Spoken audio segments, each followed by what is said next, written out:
नमस्कार दोस्तों, स्वागत है आपका अपने YouTube चैनल में। तो यहाँ पर हम संविधान और राज्य व्यवस्था का अध्ययन कर रहे हैं। हमें संविधान और राज्य व्यवस्था को आसान भाषा में, बहुत सटीक और बहुत प्रमाणिक तरीके से, बहुत बारीक और बहुत विस्तार में पढ़ना है और पढ़ने के साथ साथ सीखने का भी काम करना है। तो चलिए आगे बढ़ते हैं। तो आज का जो लक्ष्य है, आज का लक्ष्य हमारा है शक्ति का पृथक्करण।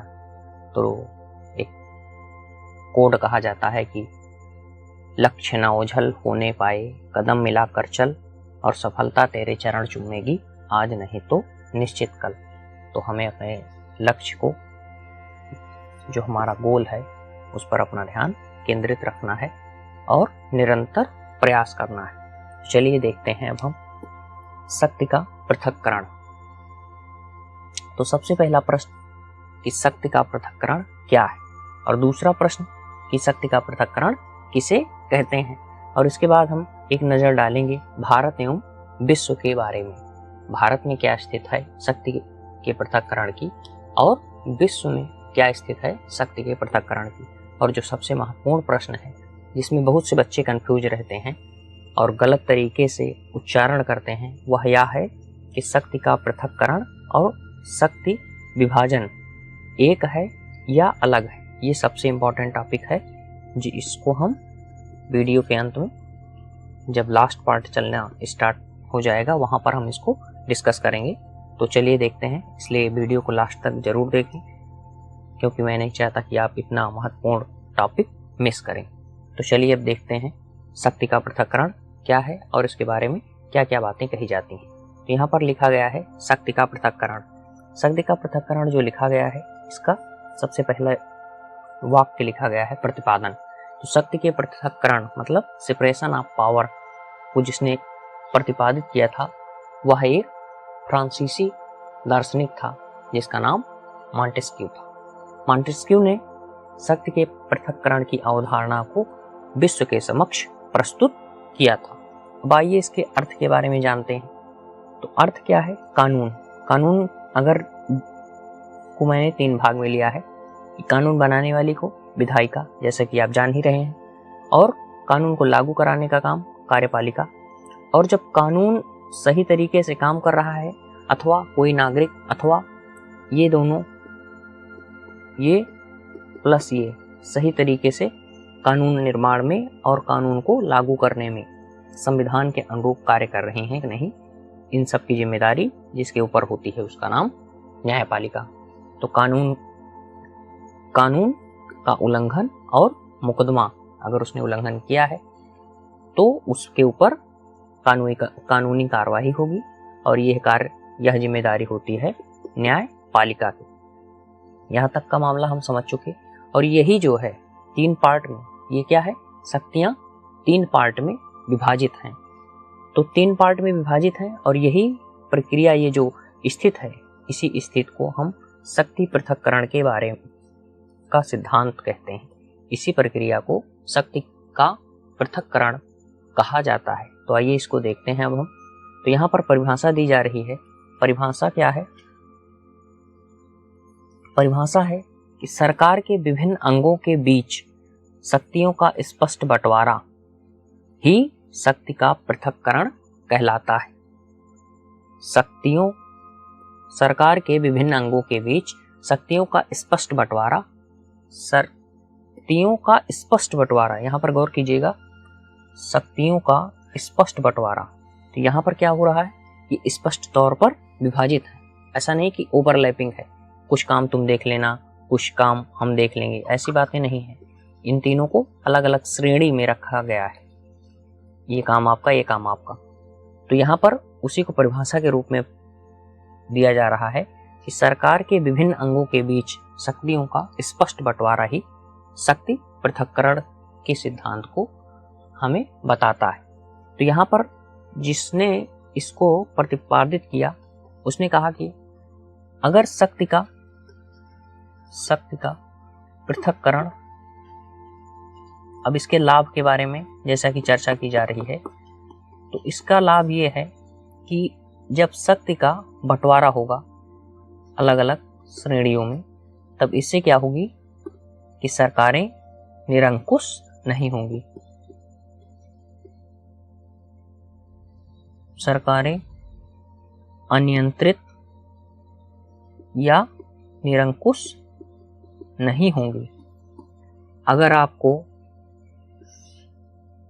निरंकुश शासन तंत्र से बचना है तो आपको शक्ति पृथक्करण के सिद्धांत को अपनाना चाहिए। तो मॉन्टेस्क्यू ने अपने इस सिद्धांत के बारे में कहा और यही सच्चाई भी है। जैसे कि राजतंत्र के बारे में थोड़ी सी चर्चा कर लूं इसी समय, तो क्या होता था कि राजा ने जो कह दिया वही विधायिका है और वही लागू होना है, वही कार्यपालिका हो गई और राजा का दरबार ही न्यायालय है। तो यहाँ पर क्या हुआ कि शक्तियां एक जगह सीमित हो गई। ये कहानी है राजतंत्र की। तो वहां पर राजा, मान लीजिए कि जब राजा और रानी का आज संबंध ठीक नहीं था, तो राजा जो भी निर्णय लेगा वह क्या होगा, वह अत्यंत कठोर और अनियंत्रित रूप से होगा। तो इसीलिए कहा गया कि अगर शक्तियों को अलग अलग भाग में हम विभाजित करेंगे तो हम निरंकुश राजतंत्र से बच सकते हैं। अब बात आती है अगले टॉपिक की, जिसका नाम है शक्ति का विभाजन। अब हम सबसे अपने महत्वपूर्ण टॉपिक पर आ रहे हैं, शक्ति का विभाजन। अभी तक हमने क्या देखा, हमने देखा शक्ति का पृथक्करण। तो शक्ति के पृथक्करण के बारे में जानकारी मिली, क्या है, क्यों है और कैसे है, और उसकी परिभाषा के बारे में जानकारी प्राप्त किया। अभी हम आगे भारत के बारे में और विश्व के बारे में चर्चा करेंगे। उससे पहले हम देख लेते हैं शक्ति का विभाजन। तो जैसे होता क्या है कि आप इसको पृथक्करण और विभाजन, ये जो दो शब्द हैं, इनको आप अगर पर्यायवाची के तौर पर लेंगे तो आप कहेंगे पृथक्करण और विभाजन में क्या अंतर है। आपकी बात भी सही है, लेकिन हम यहाँ पर साहित्य नहीं पढ़ रहे हैं, हम पढ़ रहे हैं राजनीति विज्ञान, जहाँ पर सिद्धांतों का और शब्दों का बड़ा महत्व होता है। अगर आप इस तरीके से यूज करने लग जाएंगे तो अर्थ का अनर्थ हो जाएगा। जैसा कि आप जान ही रहे हैं, अर्थ का अनर्थ एक बिंदी मात्र से हो जाता है। अब आइए शक्ति का विभाजन जो है उसके बारे में चर्चा करते हैं। तो इसकी जो परिभाषा दी जा रही है, सबसे पहले उसको गौर कीजिएगा कि दो स्तर पर मौजूद सरकारें, एक हो गई राज्य और एक हो गई केंद्र, के मध्य जिन शक्तियों का बंटवारा होगा उसे हम शक्ति विभाजन की संज्ञा देते हैं। क्या कहा जा रहा है कि दो स्तर पर मौजूद सरकारें, एक स्तर पर मौजूद सरकार केंद्र की और एक स्तर पर मौजूद सरकार राज्य की, के मध्य जिन शक्तियों का बंटवारा होगा उसे हम शक्ति विभाजन की संज्ञा देते हैं। अभी बातें उतना क्लियर नहीं हुई होंगी, तो आइए अब इसको और क्लियर किया जाए। यहाँ पर देखें सबसे पहले, तो यहाँ पर शक्ति का पृथक्करण और दूसरा है शक्ति का विभाजन। यहाँ पर दोनों को जब हम एक साथ अध्ययन करेंगे तब हम बहुत आसानी से दोनों के बीच क्या अंतर है और क्या संबंध है, इन दोनों बातों को समझ पाएंगे। तो आइए देखते हैं। तो सरकार के बीच बंटवारा, जब सरकार के बीच बंटवारा होगा तब हम क्या कहेंगे, यह शक्ति का पृथक्करण है। गौर कीजिएगा, सरकार के भीतर, सरकार के भीतर जब बंटवारा होगा तब हम उसे संज्ञा देंगे शक्ति का पृथक्करण, और जब सरकार के बीच बंटवारा होगा तब हम उसे कहेंगे सरकार का विभाजन। जब सरकार के भीतर बंटवारा होगा तब उसे हम शक्ति का पृथक्करण कहेंगे, और जब सरकार के बीच बंटवारा होगा, शक्तियों का बंटवारा होगा, तब उसे हम कहते हैं शक्ति का विभाजन। आशा करता हूं इन दोनों बातों से अब आप विभाजन और पृथक्करण के बारे में समझ पाए होंगे। अभी और क्लियर करना है हमें थोड़ा सा गहराई में चल के। तो यहाँ पर क्या कहा जा रहा है, या ऊर्ध्वाधर, क्षैतिज का मतलब क्या हो, ये हो गया ऊर्ध्वाधर, वर्टिकल का मतलब क्या होता है ऊर्ध्वाधर, और हॉरिजॉन्टल का मतलब होता है क्षैतिज। तो ये क्या है, ये ऊर्ध्वाधर विभाजन है, ये ऊर्ध्वाधर विभाजन है और ये क्षैतिज विभाजन। शक्ति का पृथक्करण के अंतर्गत हम ऊर्ध्वाधर विभाजन को शामिल करते हैं, वहीं शक्ति के विभाजन के अंतर्गत हम क्षैतिज विभाजन को शामिल करते हैं। जैसा कि यहाँ पर एक ये जो लाइन है, ये कैसी लाइन है, ये खड़ी लाइन है, और ये जो लाइन बताई जा रही है, यहाँ पर एक शक्ति हो गई, यहाँ पर गौर कीजिएगा, यहाँ पर एक शक्ति हो गई, यहाँ पर एक शक्ति हो गई, और यहाँ पर एक शक्ति हो गई, और ये शक्तियां ये देखिए एक ही लाइन पर उपस्थित हैं, लेकिन ये अलग अलग हैं। तो ये क्या हुआ, सरकार के बीच क्षैतिज विभाजन को प्रदर्शित कर रही हैं। आइए और इसके बारे में क्या महत्वपूर्ण तथ्य है। जो अध्यात्मात्मक प्रणाली जिन देशों में होती है, वहां पर शक्ति का पृथक्करण बहुत बेहतरीन तरीके से कार्य करता है। जहां पर जैसे कि प्रश्न पूछा जा सकता है कि यही जो फैक्ट हैं, यही आपके लिए प्रश्न के रूप में एग्जाम में पूछे जाते हैं। जैसे यही पूछ लिया जाएगा कि शक्ति का पृथक्करण लागू होता है, तो 4 विकल्प दे देगा उसी में, अध्यात्मात्मक, संघात्मक और इसके बाद में एकात्मक, इनमें से कोई नहीं, इनमें या फिर ये A+B इस तरीके से। तो हमें गौर करना है कि जहां पर शक्ति का पृथक्करण होगा, वहां पर अध्यात्मात्मक प्रणाली के अंतर्गत शक्ति का पृथक्करण बहुत बेहतरीन तरीके से कार्य करता है। तो और दूसरा, ये किसकी विशेषता है, शक्ति का विभाजन संघात्मक प्रणाली की विशेषता के अंतर्गत आता है। संघात्मक प्रणाली के अंतर्गत हम विभाजन को शामिल करते हैं। अब आइए इसके बाद एक महत्वपूर्ण और पड़ाव है इसका, पृथक्करण। यह सभी के साथ हो सकता है, लेकिन विभाजन सभी के साथ नहीं हो सकता। विभाजन सभी के साथ नहीं हो सकता, इसको हमें समझना है। तो यहां पर कहा जा रहा है कि विभाजन सबके साथ नहीं हो सकता। तो आइए इसको उदाहरण के रूप में हम समझने की कोशिश करते हैं। तो यहां पर देखिए, जैसे कि इसका सबसे राइट एग्जाम्पल होगा इंग्लैंड। विभाजन के लिए 2 स्तर की सरकारों की आवश्यकता है। विभाजन के लिए 2 स्तर की सरकारों की आवश्यकता है, लेकिन यहाँ पर CG तो है, मतलब केंद्र सरकार है, लेकिन SG की चर्चा नहीं है, मतलब सेंट्रल गवर्नमेंट और स्टेट गवर्नमेंट। तो जब यह जिसके साथ हमें तुलना करनी है वह पार्ट है ही नहीं, तब हम विभाजन को कैसे स्वीकार करें, तब हम विभाजन को स्वीकार नहीं कर सकते। लेकिन अगर पृथक्करण की बात करेंगे तो पृथक्करण की यहाँ पर 3 शाखाएं, जैसा कि आप जान ही रहे हैं, LEJ मतलब कार्यपालिका, विधायिका और न्यायपालिका। तो आपको यह मतलब जैसे कि एक प्रश्न पूछा जाता है कोड के रूप में कि यह इसके साथ हो सकता है, या फिर एक प्रश्न इस तरीके से पूछा जाता है कि ए बी की सही व्याख्या करता है, ए सही है बी गलत है, ए सही है बी गलत है, या फिर इस तरीके से घुमा के प्रश्न पूछा जाता है। तो वहां पर ऐसे ही यही फैक्ट जो ये बता रहा हूं मैं आपको, यही फैक्ट वहां पर काम करता है कि पृथक्करण तो सभी जगह संभव है, लेकिन विभाजन तभी हो पाएगा जब 2 सरकारें मौजूद होंगी, तभी हम विभाजन कर सकते हैं। तो इंग्लैंड जैसे देशों में जहां पर 2 सरकारें मौजूद नहीं है, वहां पर हम शक्ति के विभाजन को नहीं देख सकते, लेकिन जो पृथक्करण है वह सभी जगह देखा जाता है।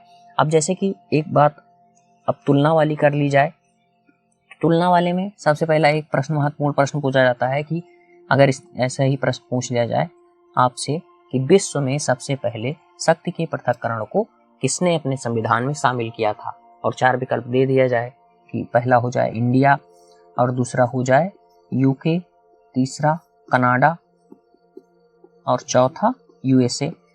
तो इसका राइट विकल्प क्या होगा, इसका राइट विकल्प होगा USA ने सबसे पहले शक्ति का पृथक्करण अपने संविधान में लागू किया था। तो देखिए यहाँ पर यहाँ पर शक्ति के पृथक्करण को लेकर, जैसे कि भारत, यूएसए कॉन्स्टिट्यूशन और इंडियन कॉन्स्टिट्यूशन, ये दोनों है। यहाँ पर भी शक्ति के पृथक्करण की बात की जा रही है और यहाँ पर भी शक्ति के पृथक्करण की बात की जा रही है। लेकिन गौर कीजिएगा, अब हम अपने एक टॉपिक मैंने जैसे कि शुरुआती दौर में बताया था कि विश्व, इंडिया प्लस वर्ल्ड के बारे में चर्चा करने जा रहे हैं। तो ये चर्चा बहुत संक्षिप्त में करनी है, हमें गहराई में नहीं जाना इसके। तो यहाँ पर दो है, तो यहाँ जो है, यहाँ पर स्पष्ट रूप से यहाँ पर इसको क्या कह सकते हैं, को व्यापक, इसको हम कह सकते हैं, अरे यार, व्यापक शक्तियों का विभाजन व्यापक तौर से किया गया है यूएसए कॉन्स्टिट्यूशन में। लेकिन जो हमारा इंडियन कॉन्स्टिट्यूशन है, वहां पर शक्तियों का जो बंटवारा है वह आंशिक तौर पर किया गया है। आगे आने वाले लेक्चर में आप इस चीज को सही तरीके से समझ पाएंगे। अगर मैं इस चीज को यहाँ पर बता दूंगा तब थोड़ा सा विषयांतर हो जाएगा, हम टॉपिक से उलझ जाएंगे। तो यहाँ पर आप इस चीज को समझ पाए होंगे, मुझे पूरा विश्वास है कि किस तरीके से ये काम कर रहा है। तो यहाँ अगर इस मतलब थोड़ी सी चर्चा कर देता हूँ। अगर इसके कारण पर हम गौर करें, कारण पर, तो सबसे पहला कारण तो होता है इसकी प्रणाली जो है वो अध्यात्मात्मक हो। तो अध्यात्मात्मक जो होती है वहां पर हम शक्ति पृथक्करण को बहुत आसानी से लागू कर सकते हैं। और अपना जो भारत है, यहाँ पर जो प्रणाली है वो है संसदीय प्रणाली। तो सबसे पहली बात यही होती है। अब जब आगे कभी हम संसदीय और इसके बारे में चर्चा करेंगे तब वहां पर हम इस चीज को बहुत व्यापक तौर पर समझ पाएंगे। तो यहाँ पर जो बंटवारा किया जा रहा है वो इंडियन कॉन्स्टिट्यूशन की तुलना में यूएसए कॉन्स्टिट्यूशन में शक्ति का बंटवारा बहुत व्यापक स्तर पर किया गया है। तो आज का ये लेक्चर बहुत संक्षिप्त था, लेकिन इसमें बहुत बेहतरीन तरीके से जानकारी प्रदान की गई है। तो वीडियो को अधिक से अधिक लोगों तक शेयर करें, वीडियो को लाइक करें और कमेंट में बताएं कि आपको ये लेक्चर कैसे लगा। क्या आप भी यह गलती तो नहीं कर रहे थे कि शक्ति पृथक्करण को शक्ति विभाजन मान लेते थे? तो आशा करता हूँ ये वीडियो आपके लिए काफी रुचिकर और ज्ञानवर्धक रहा होगा। तो वीडियो को अधिक से अधिक लोगों तक शेयर करें और ऐसे ही टॉपिक, ऐसी ही जानकारी पाने के लिए हमारे चैनल को सब्सक्राइब करें और दूसरों को भी इस चैनल के बारे में बताएं। तो आज के लिए इतना है, मिलते हैं अब अगले लेक्चर में जिसमें हम बहुमत के बारे में चर्चा करेंगे। मैं बता देना चाहता हूं कि बहुमत के बारे में मतलब मत के प्रकार और इनके अनुप्रयोग के बारे में चर्चा की जाएगी। और उसके बाद हम अपना जो मूल टॉपिक है उस पर आ जाएंगे, प्रस्तावना। इसी लेक्चर के बाद हम अपने सब्जेक्ट जो अपना जो क्या कहते हैं सिलेबस, उसमें इंटर कर जाएंगे। अभी तक तो हम सिलेबस के बाहर भूमिका के रूप में या बेसिक के रूप में अध्ययन कर रहे थे। तो एक लेक्चर और उसके बाद हम प्रस्तावना और उसके बाद अपना लाइन टू लाइन सब्जेक्ट पर काम किया जाएगा। तो आज के लिए इतना ही। तो वीडियो को जरूर से जरूर अधिक से अधिक लोगों तक शेयर करें। धन्यवाद।